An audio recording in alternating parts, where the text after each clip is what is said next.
ဒီလိုမျိုးစာလေးလှုပ်သွားတဲ့ပုံစံလေးကို online motion နဲ့မှာဘယ်လိုလုပ်ရမလဲဆိုတာကိုဒီဗီဒီယိုလေးမှာပြောပြပေးပါမယ် online motion နဲ့ဝင်ပြီးတော့အပေါင်းလေးကိုနှိပ်ပေးလိုက်ပါမယ်ပြီးရင်တော့ AA ဆိုတဲ့စာရေးနေရာလေးကိုနှိပ်ပေးလိုက်ပါဒီနေရာမှာကိုရေးချင်တဲ့စာကိုရှာရေးပါကျွန်တော်ကတော့ copy ကူးထားတဲ့ဟာလေးကိုရှာလိုက်ပါမယ်စာလေးကမညီဘူးဆိုလို့ရှိရင်စာဘေးနာက point လေးကိုလက်လေးနဲ့ဒီလိုလေးဆွဲပေးလိုက်ပါမယ် font လေးရှင်းနေတာဖြစ်လို့ roboto regular ဆိုတာလေးကိုနှိပ်ပြီးတော့ကိုထည့်ရတဲ့ font လေးတွေကိုရွေးပေးလိုက်ပါကျွန်တော်ကတော့ဒီ font ပုံစံလေးကိုရွေးထည့်ပေးလိုက်ပါတယ်ပြီးရင်တော့အရောင်ပြောင်းတဲ့နေရာလေးကိုရွေးလိုက်ပါဒီမှာရှိပါတယ်ဒါလေးကိုနှိပ်ပြီးတော့ကိုကြိုက်တဲ့ color လေးကိုထည့်ပေးလိုက်ပါကျွန်တော်ကတော့အနက်ရောင်လေးကိုပဲရွေးပေးလိုက်ပါမယ်ပြီးရင်တော့အမှန်ကြီးလေးရှင်းပေးလိုက်ပါမယ်ခင်ဗျာဒါဆိုရင်တော့ကျွန်တော်တို့ key frame စရှာပါတော့မယ် key frame ဘယ်လိုရှာမလဲဆိုလို့ရှိရင်ကိုရေးထားတဲ့စာလေးကိုနှိပ်ပြီးတော့ move and transpose ဆိုတဲ့ tool လေးတွေကိုဝင်ပေးလိုက်ပါပြီးရင်တော့ဒီနေရာမှာ zoom in zoom out လောက်တဲ့ဟာလေးရှိပါတယ်ဟာလေးကိုနှိပ်ပေးလိုက်ပါမယ်ပြီးရင်တော့ကျွန်တော်တို့ key frame စရှာမယ်ကျွန်တော်တို့ရဲ့ back shot မှာအပေါင်းပုံစံနဲ့ key frame ရှာတဲ့စိန်နှုံးပုံစံလေးရှိရပါတော့ဟာလေးကိုနှိပ်ပေးလိုက်ပါမယ်ပြီးရင်တော့နည်းနည်းလေးရွှေ့ပြီးတော့ key frame တစ်ချက်ရှာပဲပေါ့နော်ကျွန်တော်တို့ဒီမှာ35စက္ကန့်36စက္ကန့်ဝန်းကျင်လောက်တစ်ချက်ရွေးပြီးတော့ key frame လေးနောက်တစ်ချက်ရှာပေးလိုက်ပါမယ်ပြီးရင်တော့ကိုယ့်ရဲ့ရှေ့ဆုံးဟာလေးကိုတေးပြီးတော့ကြီးကျင်လာဖြစ်တဲ့အတွက်ရှေ့ဆုံး key frame လေးကိုတွားမယ်တွားပြီးတော့အသေးဆုံးထားပေးလိုက်ပါမယ်ဒီနေရာမှာ00ဖြစ်တဲ့ဒီရွှေ့ပေးလိုက်မယ်ပေါ့နော်အမှရာခိုင်နှုန်းလေး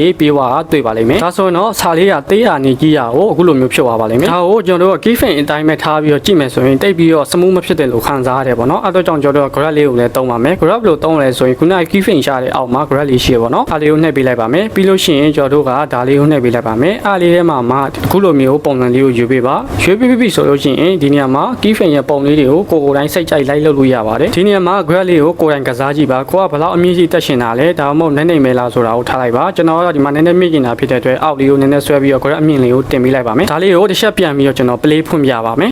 ပြီးလို့ရှိရင်လည်းအလဲမှာလှုပ်တဲ့နေရာလေးရှိသေးတယ်ပေါ့နော်အားနေရာမှာနောက်ထပ် key frame လေး3ခုထပ်ရှာပါမယ်ပထမဆုံး key frame လေးရှာမယ်ပြီးရင်ဒုတိယ key frame လေးထပ်ရှာပါမယ်ပြီးရင်နောက်ဆုံး key frame လေးတစ်ခုရှာပါမယ်ပြီးလို့ရှိရင်အလဲက key frame လေးကိုရွေးပေးလိုက်ပါဘာလို့လဲဆိုတော့ကျွန်တော်တို့အလဲက key frame နေရာမှာပဲအလုပ်လုပ်မှာဖြစ်လို့ပါအလဲက key frame လေးကိုရွေးပြီးဆိုလို့ရှိရင်အားနေရာမှာကြီးကျင်တာဖြစ်တဲ့အတွက်ကျွန်တော်တို့ရာခိုင်နှုန်းလေးမြင့်အောင်ဆွဲပေးလိုက်ပါမယ်ကိုကဘယ်လောက်ရာခိုင်နှုန်းကြီးကျင်တာလဲဆိုတာကိုအတိုး shot လေးလုပ်ကြည့်ပါကျွန်တော်တို့ဒီလောက်နေတာထားပေးလိုက်ပါတယ်နည်းနည်းလေးဖွင့်ပြီးတော့ကြည့်ပါဒီနေရာမှာကိုကထပ်ပြီးတော့ကြီးကျင်နေရဆိုရင်အလဲက key frame လေးကိုပြန်ရွေးရာခိုင်နှုန်းလေးနဲ့ထပ်တင်ပေးလိုက်ပါဒါဆိုရင်ခုနကတက်ပို့ပြီးတော့ကြီးသွားပါပြီဒီညမှာလည်းပို့ပြီးတော့ smooth ဖြစ်အောင်လို့ grab လေးထပ်ချပါမယ်ကျွန်တော်တော့ဒါလေးကိုရွေးပေးလိုက်ပါမယ်ပြီးရင်တော့နောက်ဆုံး key frame နှစ်ခုကြောက်သွားမယ်နောက်ထပ် grab လေးဝယ်ထပ်ပြီးတော့ရွေးပေးလိုက်ပါမယ်ဒါလေးကိုကျွန်တော်တစ်ချက်ပြန်ပြီးတော့ဖွင့်ပြပါမယ်ကြည့်ပါ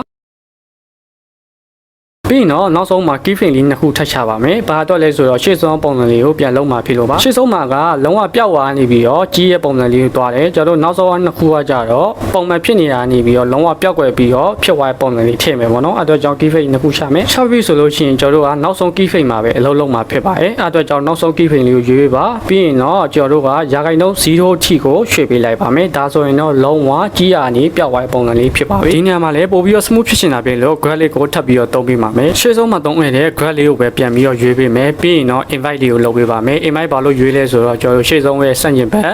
ကြီးရနေပြီးတော့တေးဝမှာဖြစ်လို့ပါ okay အဲ့ဆိုရင်ကျွန်တော်ဒါလေးကိုပြန်ပြီးတော့ဖွင့်ပြပါမယ်ဒီဗီဒီယိုကြတော့ online motion ကိုမသုံးတတ်တဲ့လူတွေနဲ့အရှိကန်သုံးတတ်ရှင်တဲ့လူတွေအတွက်ရည်ရွယ်ပြီးတော့ကျွန်တော်လုပ်ပြရပဲဖြစ်ပါတယ်နောက်ထပ်လည်းကတ်ခံမှာ online motion နဲ့ပတ်သက်ပြီးတော့ဗီဒီယိုတွေတင်ပေးမှဖြစ်လို့အပေါင်းလေးနေပြီးတော့ follow လုပ်ခဲ့ပေးပါဒီဗီဒီယိုကိုကြိုက်နေတတ်တယ်ဆိုရင်လည်းအသေးလေးပေးခဲ့ဖို့မမေ့ပါနဲ့ခင်ဗျာ